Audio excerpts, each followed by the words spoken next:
Isang lalaki ang nahatulan ng kamatayan at dumating na ang araw ng kanyang pagbitay. Bago siya isagawa, tinanong siya kung ano lang huling niyang kahilingan. Ang ibang bilanggo ay humiling na makita ang kanilang pamilya. Ang iba naman ay humiling ng paborito nilang pagkain. Ngunit ang lalaki nito ay may ibang hiling. Isang ballpen at isang papel lang ang kailangan ko.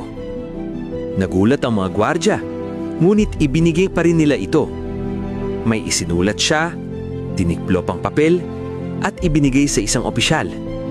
"Pakibigay po ito sa nanay ko," sabi niya.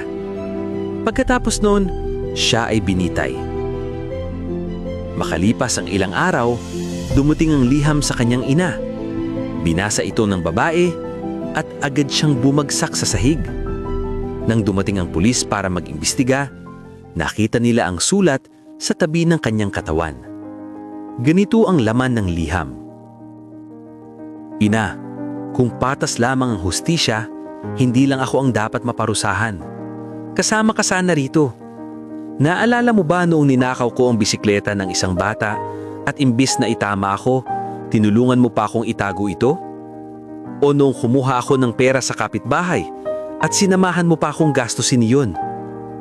Naalala mo ba noong sinubukan akong turuan ni tatay ng tama, ngunit sinabi mo sa kanya na masyada siyang mahigpit sa akin?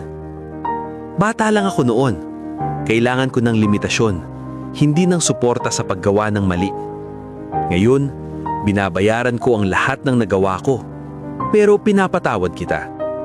Sana makarating ang liham na ito sa maraming magulang upang maunawaan nila na minsan ang pagsasabing hindi sa anak ay ang pinakamataas na anyo ng pagmamahal.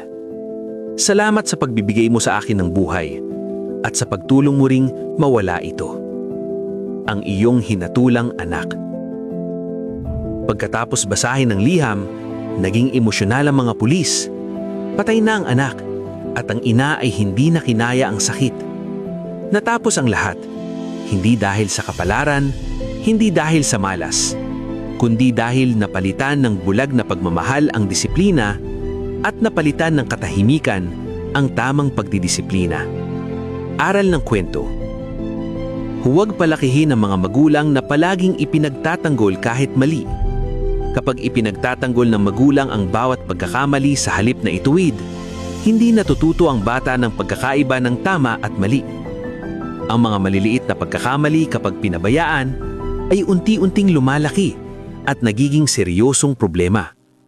Ang simpleng pagsuway ay maaaring mauwi sa pagsisinungaling, pagnanakaw, pang-aabuso, adiksyon, at sa huli, krimen. Ang pagsasabing hindi, ang pagtatakda ng hangganan at pagtuturo ng disiplina ay hindi kalupitan. Ito ay tunay na pagmamahal. Ang disiplina ay hindi pang-aabuso sa bata. Ito ay gabay. Kapag hindi pinigilan ng magulang ang maling ugali habang maaga pa, iniisip ng bata na tama ito at inuulit sa mas malalang paraan. Sa paglipas ng panahon, nagiging mahirap nang bumalik sa normal at responsableng pamumuhay.